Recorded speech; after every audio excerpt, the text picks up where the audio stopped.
tax bills.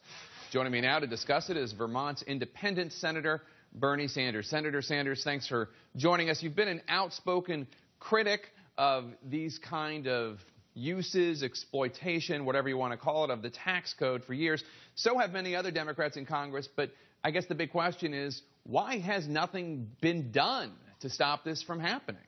Well, I will give you the short and simple answer is that we have a major political party, it's called the Republican Party, who apparently see their goal in life is to represent the wealthy and the powerful and to make sure that the rich and large corporations pay as little in taxes as is possible. And that's the struggle that we're having.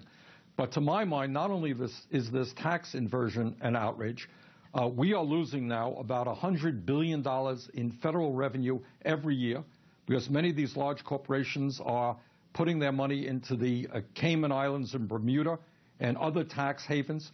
1 out of 4 large profitable corporations today, Jake, pay 0 in federal income taxes. So we need real tax reform that asks the wealthy and large profitable corporations to start paying their fair share of taxes. Are there the votes in the Democratic Party in the Senate to do major tax reform that would do away with this loophole? There are over 50 votes, but I don't believe we'll have 60 votes to overcome a Republican filibuster. So business advocates argue that one of the reasons this happens is that the corporate tax rate in the U.S. is one of the highest in the world, and that is what is driving companies to go to other countries. What do you make of that? What they often talk about is the nominal rate, the rate that is on paper, which is 35%. According to the last GAO report done in 2010, it should be updated, the effective corporate tax rate is 12.6%, not 35%. There are virtually no corporations that pay the top rate. And as I mentioned a moment ago, 1 out of 4 major profitable corporations pays nothing in federal taxes. And in a given year, you have companies like General Electric or Boeing that not only pays nothing in taxes, they actually get a federal rebate. Jake, here's another important point.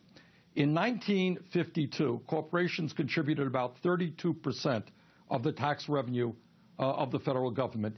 Today, that number is less than 10%. So when you wonder why we have a large deficit and a large national debt, one of the reasons is that corporate tax revenues and the percentage of revenues that are coming into the federal government is much, much lower than it used to be. Yeah, and according to the Congressional Research Service, these tax inversions have been on the rise dramatically. Between 1983 and 203, there were only 29. That number jumped to 47 in the following 10 years. Why do you think this is gaining momentum? Well, I'll tell you why. I mean, and I think where the American people are really, really angry is, you know, we have families that are sending kids off to war. These kids get killed. They come home wounded. And then you got corporations, and we're seeing now corporate profits at an all-time high. And many of these corporations have absolutely no loyalty to the people of the United States or to our government. If they can make an extra buck by moving to the United Kingdom, their headquarters to the United Kingdom, paying less in taxes, that is what they will do.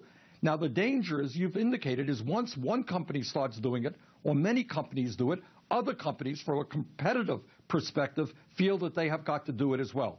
And when you see that kind of exodus or mass bolting out of the country for lower taxes, it is going to mean a sharp reduction in federal revenue, which means that the middle class pays more, or we simply don't have the money to provide education or health care or infrastructure to the American people. Senator Bernie Sanders, independent of Vermont, thank you so much, sir.